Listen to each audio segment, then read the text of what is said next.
To my YouTube channel. So, ang ating vlog ngayon ay para sa pag-repair ulit ng bubong. So, part 2 na to guys.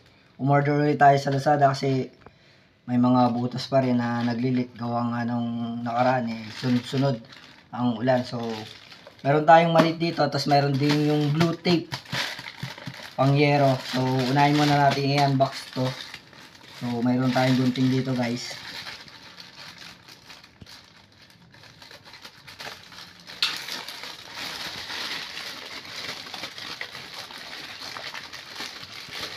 So, ito. Waterproof, no? Ito yung nakaraan na binili natin. Meron tayo nito, kinapos pa rin. Gawa ng nagkakaroon ng mga maliliit. So, ito siya, waterproof tape paste. Mabisa to guys, mabisa.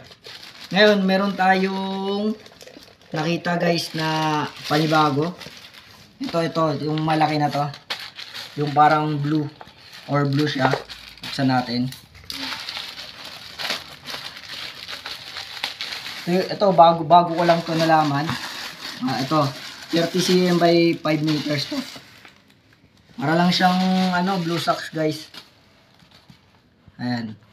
So ito pag hindi natin ma-determine kung saan nanggagaling yung leak, ito na lang ilalagay natin. Para siyang blue socks na ilalagay. Tapos ito naman sa mga corner 10 meters 10 cm by 10 meters. Maganda to guys sa mga dugtungan ng yero. So ngayon aakyat tayo ngayon sa bubong para ilagay to habang walang araw at hindi umaulan kasi sa mga susunod na araw may bagyong paparating. So eto na guys, aakyat tayo ngayon sa bubong.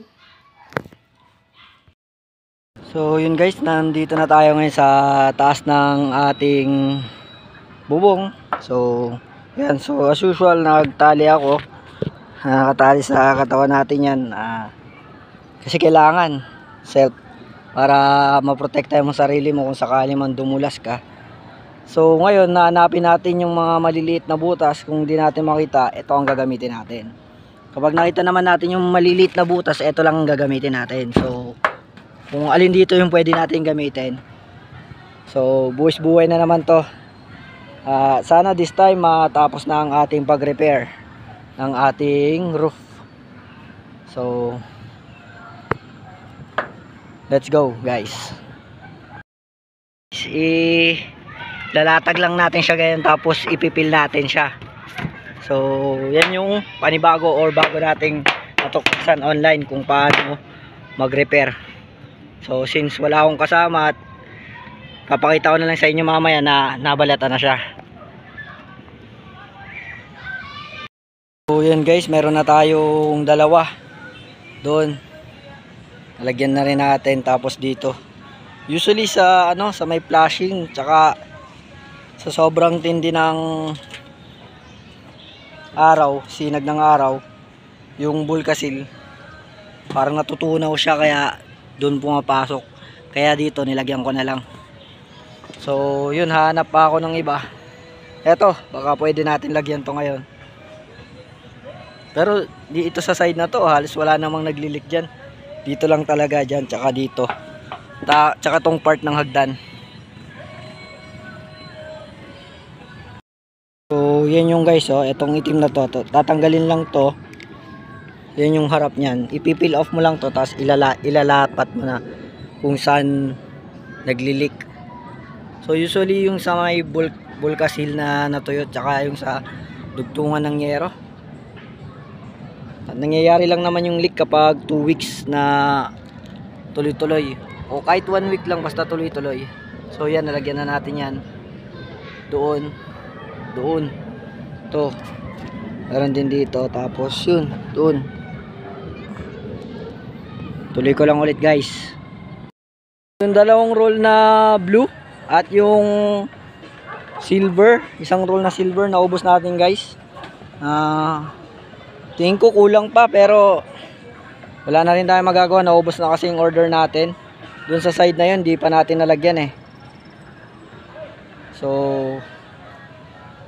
tingin ko babalikan na lang natin kapag may nag-leak ulit, isasabay na lang natin. At pag talagang parami ng parami yung nag-leak neto guys, ayan, bago din yan. Ito yung mga pinagtanggalan, kailangan tanggalin din natin yung basura. So yun guys, kung talagang mag-leak pa rin at patuloy na hindi matapos-tapos ang leak, siguro i-slab na lang natin to. Tapos lagyan natin ng waterproofing. Yun na lang ang paraan para maiwasan natin ang dulo. Pero syempre, sa kanin guys, kapag may budget na. So hanggang dito na lang guys ang ating vlog. Kung nagustuhan nyo ang aking Buwis Buhay Part 2 na repair ng ating tahanan, hanggang dito na lang ang ating vlog. WLSS po tayo. Watch, like, share, and subscribe. Bye guys.